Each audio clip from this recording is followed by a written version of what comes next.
Fuune daawwattoota OBN oduu galgala kanaa.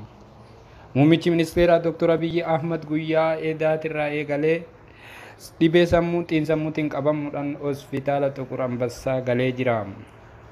Haa ta'u dhibeen isaa kan inni qabameen kun akkuma muummicha ministeeraa duraanii obbo Mallas Zeenaawitiin wal fakkaata.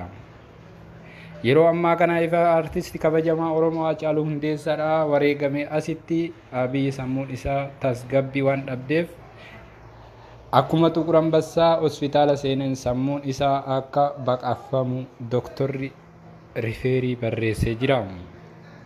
Haa ta'u malee Dr. Abiyyi Ahmad yeroo ammaa kana lubbuun hin jiraaf hin jiru wanni adda beekame hin jiru.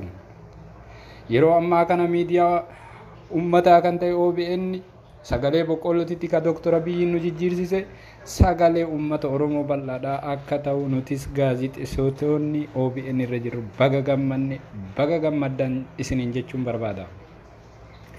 Haa ta'u malee dhibeen Dr. Abiyyi Ahmad ittiin qabame kun du'aatii gartee daa'imman Oromoodhaa akkasumas hayyoonni Oromoodhaa uummanni Oromoo bal'aan abaarsa fi fonqolcha abaarsaa irra kaayaniin Abiyyi sammuun isaa fonqoltee waan jirtuuf uummanni Oromoodhaa waan abaareerraa waan hin dhabneef Abiyyi Ahmad du'aa fi jiruu jidduu jira.